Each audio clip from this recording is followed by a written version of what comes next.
बहुत रात हो गई थी। तभी छोटे गोपाल को उसके चाचा शिवा अपने घर ले आए। गोपाल को देखकर उसकी चाची, ये क्या, आप इसे यहाँ क्यों ले आए और इतने बड़े पेटी में क्या लेकर आए हैं? उमा, ये गोपाल के कपड़े हैं। गोपाल आज के बाद हमारे साथ ही रहेगा। क्या? ये आप क्या कह रहे हैं? ये हमारे साथ क्यों? भैया और भाभी के बाद गोपाल की पूरी जिम्मेदारी मेरी है। मेरे भैया ने आज तक मुझे सहारा दिया। उनके बेटे की देखभाल का जिम्मा मैं उठाने वाला हूँ। उमा को शिवा की ये बात बिल्कुल भी अच्छी नहीं लगी थी। गोपाल के माता पिता का अचानक से देहांत हो गया था और शिवा के सिवा उसका इस दुनिया में अब कोई नहीं था। लेकिन उमा को गोपाल एक आंख नहीं भा रहा था। दिन बीत रहे थे। उमा गोपाल को शिवा के साथ काम करने के लिए खेत में भेज देती थी। अपने बेटे अर्जुन को 56 भोग खाना देती थी, वहीं गोपाल को सूखी रोटी खिलाती थी। कुछ साल बीत गए। अब अर्जुन और गोपाल दोनों बड़े हो गए थे। एक दिन, ए गोपाल, आज पूरे घर की अच्छे से सफाई कर देना और हाँ, बाद में बाजार में जाकर मैं जो कहूँ वो सब सामान ले आना। आज 8 साल बाद मेरा बेटा अपनी शिक्षा लौटने वाला है।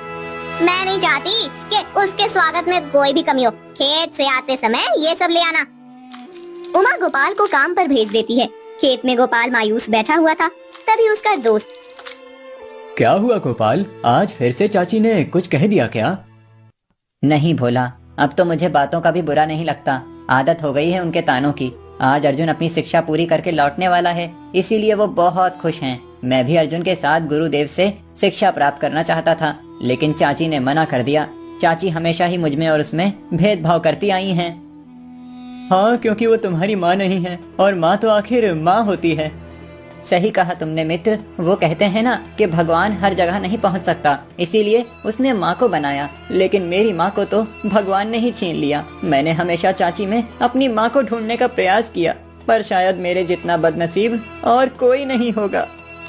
गोपाल अपना काम खत्म करके घर आ गया। उसने उमा को उसने मंगाई हुई सब चीजें दे दी।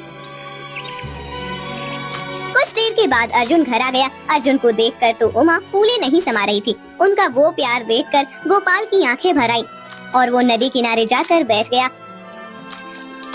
तभी वहाँ एक ऋषिवर चलते हुए आ रहे थे। गोपाल ने देखा कि उनके पैर से रक्त बह रहा है। फिर, ऋषिवर, यहाँ बैठिए, आपके पैरों से रक्त बह रहा है। हाँ पुत्र, चलते समय एक कांटा चुभ गया है। गोपाल ने ऋषिवर के पैर से कांटा निकाला और अपना रुमाल ऋषि के पैर पर बांध दिया। फिर उसने नदी के पास ही एक जड़ी बूटी उठाई और उसका लेप ऋषि के पैर पर लगा दिया। ऋषिवर, इस जड़ी बूटी से आपको शीघ्र ही पीड़ा से मुक्ति मिलेगी। पुत्र, तुम्हारे मुख पर इतनी पीड़ा और ग्लानि क्यों है? तुम इतने कोमल हृदय के हो, मेरी पीड़ा तुमसे देखी नहीं गई, तो तुम स्वयं किस पीड़ा में हो? फिर गोपाल ने अपनी पूरी कहानी ऋषिवर को बताई। तुम्हें इतने ग्लानि के अनुभव की आवश्यकता नहीं है पुत्र। मैं तुम्हारे इस मुखमंडल को देखकर कह सकता हूँ कि तुम बहुत बड़े तकदीर वाले हो। तुम्हारा भाग्य बहुत उज्जवल है। तुम ना सिर्फ खुद अपितु अपने पूरे परिवार का उद्धार करोगे। तुम्हें चिंता करने की कोई आवश्यकता नहीं है। शीघ्र ही ऐसा समय आएगा जब सबको तुम्हारा महत्व समझ आएगा। ऋषिवर की बात सुनकर गोपाल को अच्छा लगा। वो घर आ गया। कुछ दिन बीत गए। अभी तक उमा के स्वभाव में कोई बदलाव नहीं आया था। एक दिन राजा बुद्धिवीर के एक दूत गोपाल के गांव पधारे और सब गांव वालों को एकत्रित करके उन्होंने कहा, सुनो सुनो सुनो गांव वालों, हमारे राजा बुद्धिवीर ने हमारे राज्य की राजधानी में एक बहुत ही बड़ी प्रतियोगिता का आयोजन किया है। जो भी उस प्रतियोगिता का विजेता होगा उसे इस राज्य का अगला महामंत्री घोषित किया जाएगा। इसीलिए सभी युवाओं से महाराज का ये अनुरोध है कि वो बड़ी संख्या में प्रतियोगिता में भाग लें और अपना भाग्य आजमाएं। इस बात को सुनकर सभी युवान राजधानी जाने के लिए निकलने लगे। सभी को अपने भाग्य की परीक्षा करनी थी। अर्जुन भी प्रतियोगिता में जाने के लिए तैयार हो रहा था। तब, अर्जुन, तुम प्रतियोगिता में भाग लेने तो जा रहे हो, लेकिन वो प्रतियोगिता किस बात की है उसके बारे में तो महाराज ने कुछ नहीं बताया। पता नहीं किस बात की प्रतियोगिता होगी। कोई भी प्रतियोगिता हो पिताजी, मुझे भाग्य का कोई कारण नहीं है। मैं तो गुरुदेव के आश्रम से सभी प्रकार की विद्याओं का ज्ञान ग्रहण करके आया हूँ। मैं किसी भी प्रकार की चुनौती का सामना करने में सक्षम हूँ। देखा, ऐसा विश्वास होना चाहिए, मेरा बेटा आपके इस गोपाल की तरह नहीं है, इसमें बुद्धि और साहस दोनों भी है। मुझे मेरे बेटे पर पूरा विश्वास है कि हमारे राज्य का अगला महामंत्री मेरा अर्जुन ही होगा। अर्जुन तैयारी के साथ राजधानी के शहर जाने के लिए चला गया। गोपाल अपने काम पर लग गया। 2 दिनों के बाद उन्हें पता चला कि जो जो युवान राजधानी पहुंच गए थे उन सबको महाराज युद्ध भूमि में भेजने वाले हैं। फिर सुनिए जी, आपको पता चला महाराज ने ये ठीक नहीं किया। झूठ बोलकर गांव के सभी लड़कों को युद्धपुर भेज दिया। मेरे हो गया तो हाय मेरा बेटा, इससे अच्छा तो इस गोपाल को ही भेज देते हम। युद्ध में मारा भी जाता तो क्या फर्क पड़ता, वैसे भी हम पर बोझ ही बना हुआ है। चुप रहो तुम। महाराज ने जो किया वो सही नहीं किया है, लेकिन इसका मतलब ये नहीं कि तुम गोपाल के बारे में कुछ भी कहो। चाची, आप मेरे बारे में हमेशा ऐसा क्यों सोचती हैं? मैं आपको हमेशा अपनी माँ के समान मानता हूँ, लेकिन आपने कभी मुझे अपना बेटा नहीं समझा। और समझूंगी भी नहीं। तू तो मेरे गले में फंसा हुआ वो कांटा है जिसे न निगल सकते हैं न उगल सकते हैं।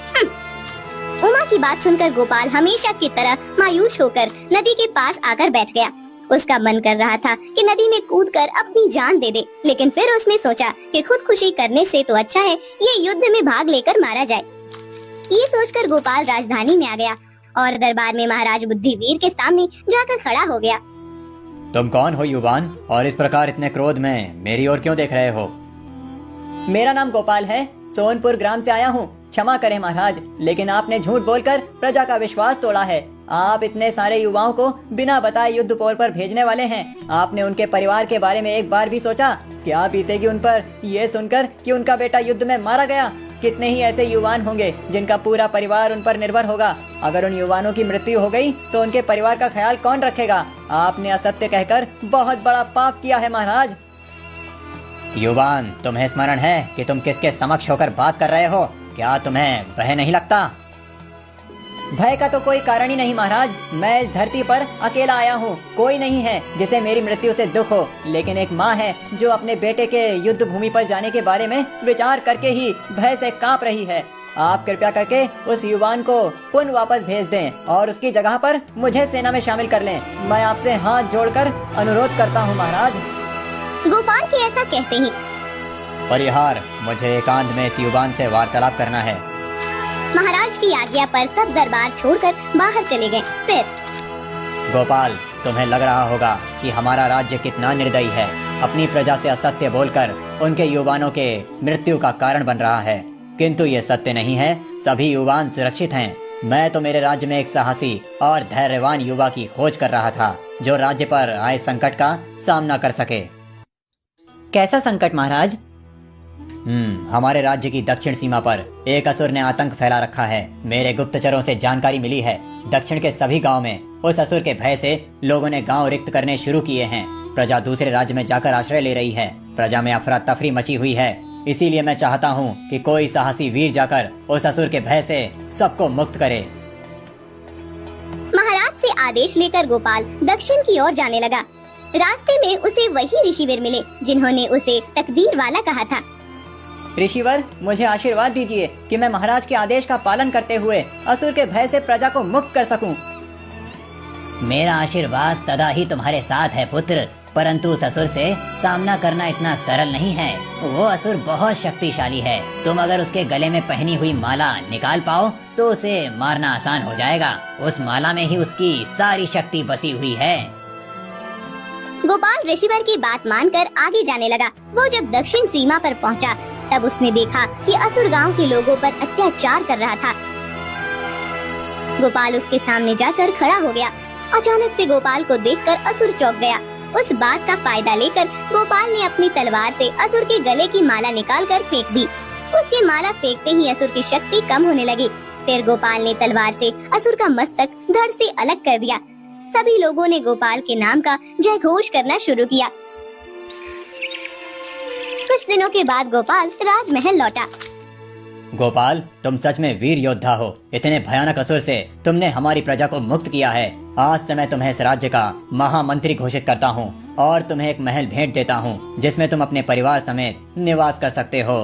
तुम्हारी वीरता देखकर मेरे मन में बार बार एक ही बात आ रही है। मेरा कोई पुत्र नहीं है, सिर्फ एक ही पुत्री है।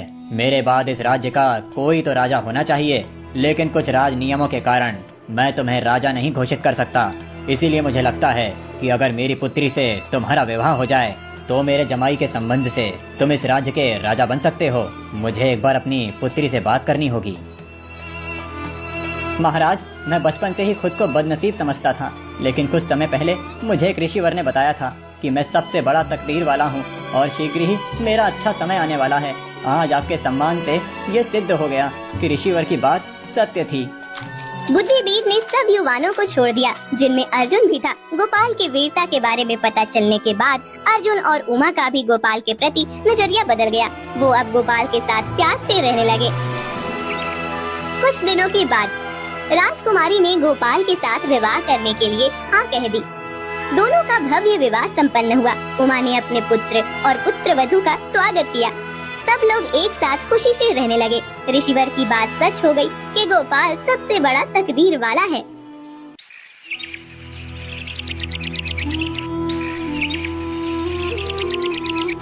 धर्मा धोबी बहुत गरीब था।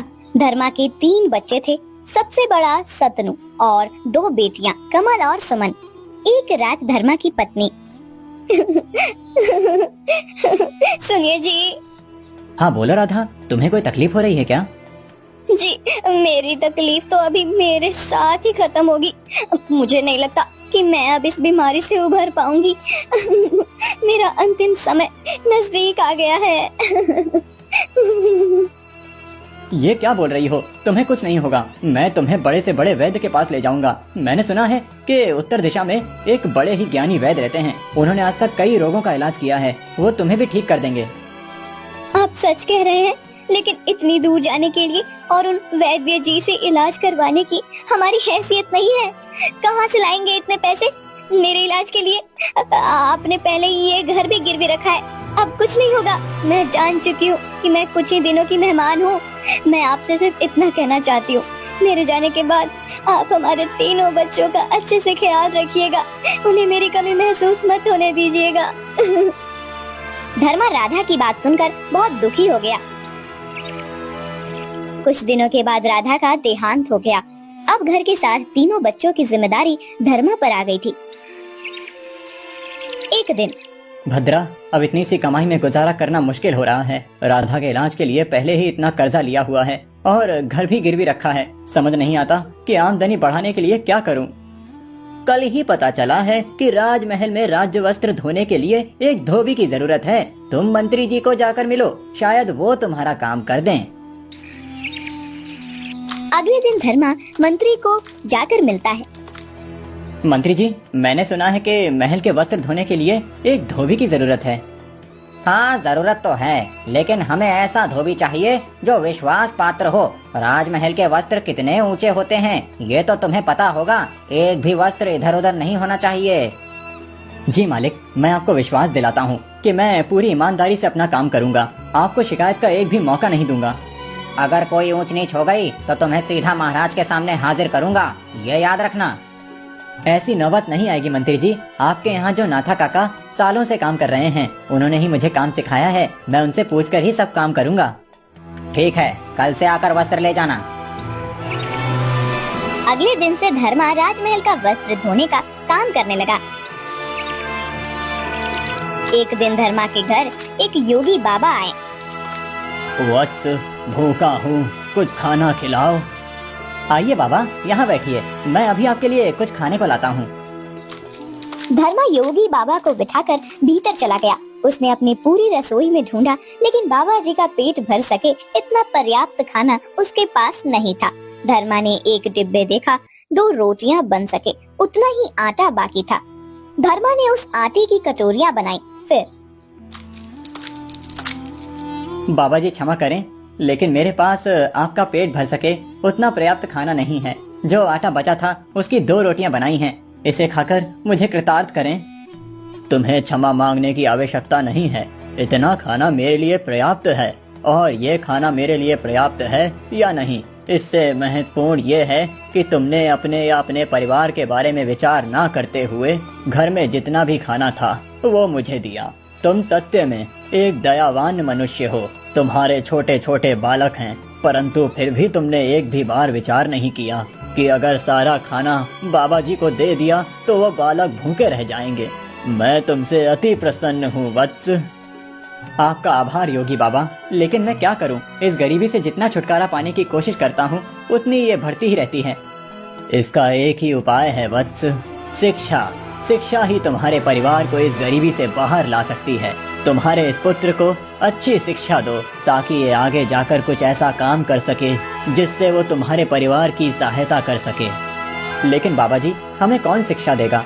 हम गरीबों को शिक्षा लेने के नाम पर भी उपहास का पात्र बनाया जाता है, और शिक्षा इतनी महंगी होती है कि मैं मेरे बेटे को पढ़ा नहीं सकता।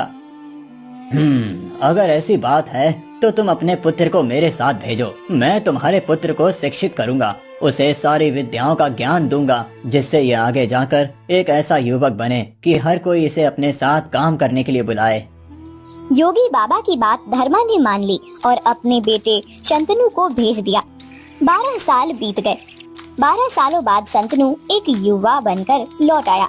उसने जो शिक्षा योगी बाबा से प्राप्त की थी, उसका तेज उसके चेहरे पर साफ झलक रहा था। धर्मा अपने बेटे के आने की खुशी मना ही रहा था कि तभी मंत्री का एक सेवक आया और उसने धर्मा को महल में हाजिर होने को कहा। धर्मा राजमहल चला गया। फिर महाराज, ये वही धोबी है जिसने राजमहल के वस्त्रों की चोरी की है। मंत्री की बात सुनकर धर्मा के पैरों तले जमीन खिसक गई। नहीं महाराज, मैंने कोई चोरी नहीं की है।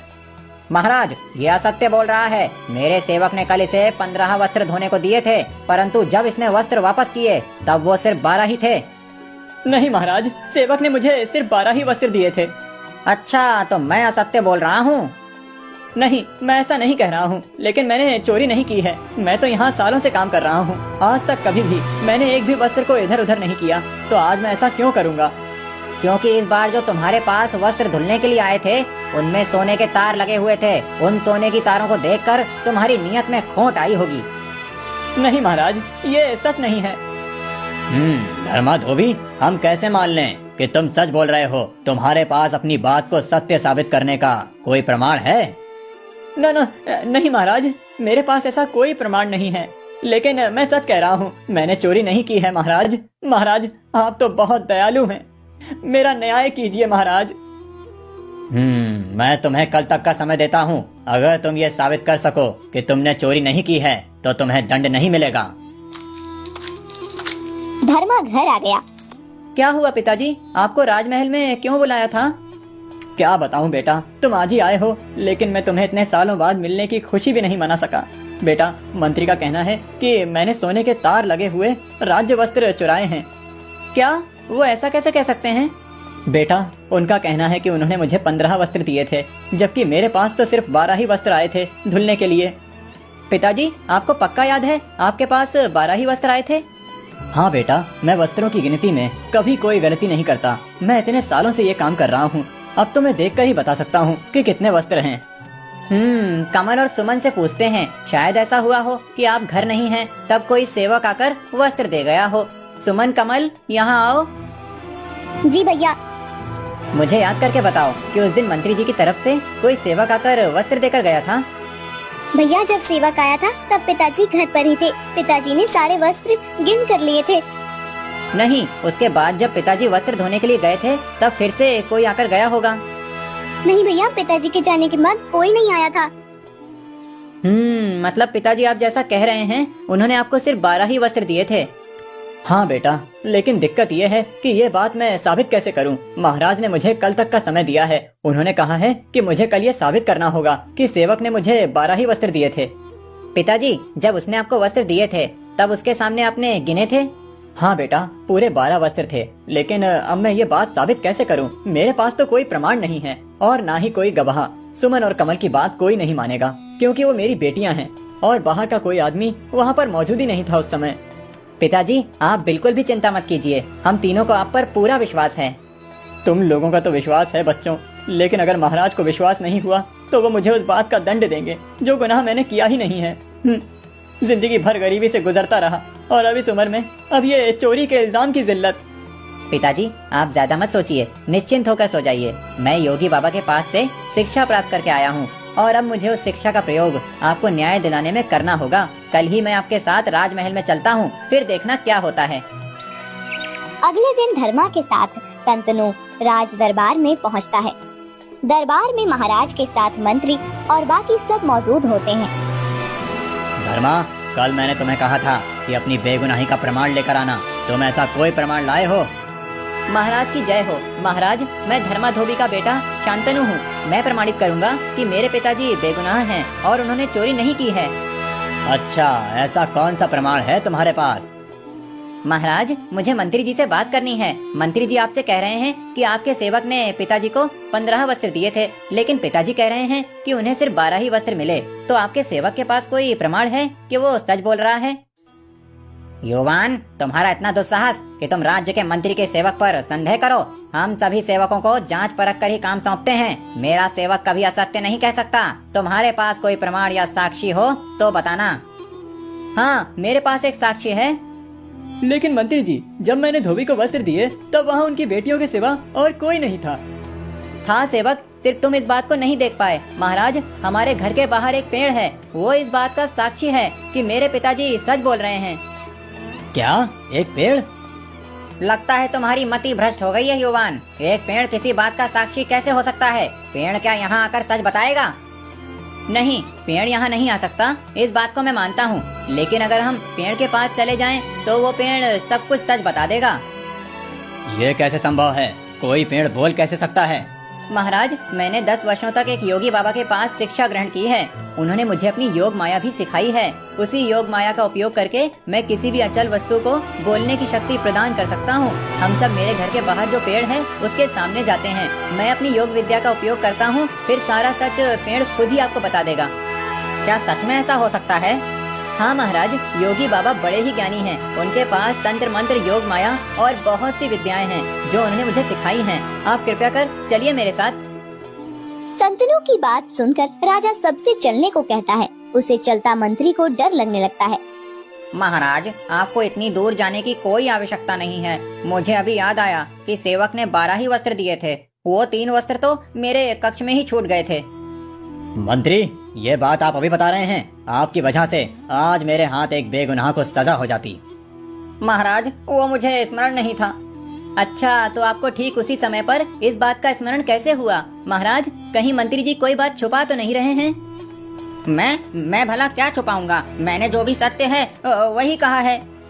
महाराज देखिए, इनकी लड़खड़ाती हुई जुबान ही इस बात का प्रमाण है कि मंत्री जी कुछ छुपा रहे हैं। तुम सही कह रहे हो युवान। मंत्री, सत्य क्या है? हमें अभी इसी क्षण बताओ। महाराज, मुझे क्षमा करना। सत्य तो ये है कि वो वस्त्र मैंने ही चुराए थे। मैंने उस वस्त्र के सोने के तार निकालकर उसके आभूषण बनाए हैं। उस वस्त्र को देखकर मेरे मन में लोभ आ गया था। मंत्री, आपने चोरी की और उसका सारा दोष एक बेचारे धोबी पर डालने का प्रयास किया। मैं इसी क्षण आपको राज्य से निष्कासित करता हूँ। मंत्री चला जाता है। युवान, मैं तुम्हारी प्रतिभा से सत्य में प्रभावित हो गया हूँ, परंतु तुम्हारे पास सत्य में ऐसी विद्या है जिससे पेड़ बात कर सकता है? नहीं महाराज, मेरे पास ऐसी विद्या नहीं है। मैंने तो बस मंत्री जी को फंसाने के लिए ये जाल फेंका था। मुझे अपने पिताजी पर पहले से ही विश्वास था। मेरे पिताजी कभी झूठ नहीं बोल सकते और न ही उनकी तरफ से वस्त्रों की गिनती में भूल हो सकती है। इसीलिए मैंने मंत्री जी को टटोला, लेकिन उन्होंने गुनाह किया था। इसीलिए पेड़ की बात करने पर वो डर गए और सब कुछ सच बता दिया। वाह धर्मा, तुम्हारा बेटा तो होनहार है। युवान, तुमने अपनी सूझबूझ का एकदम सही उपयोग किया है। हमारे राज्य को ऐसे ही मंत्री की जरूरत थी जो अपनी सूझबूझ और बुद्धि का उपयोग राज्य के हित के लिए करे। युवान, मैं तुम्हें आज से ही इस राज्य का मंत्री नियुक्त करता हूँ। धर्मा, आज से तुम अपने पुत्र और अपने परिवार के साथ मंत्री कक्ष में रहोगे। महाराज चले जाते हैं। अगले ही दिन संतनु अपने बहनों और धर्मा के साथ राजमहल में अपने कक्ष में रहने चला जाता है। अच्छी शिक्षा की प्राप्ति से एक गरीब का पूरा जीवन संवर जाता है।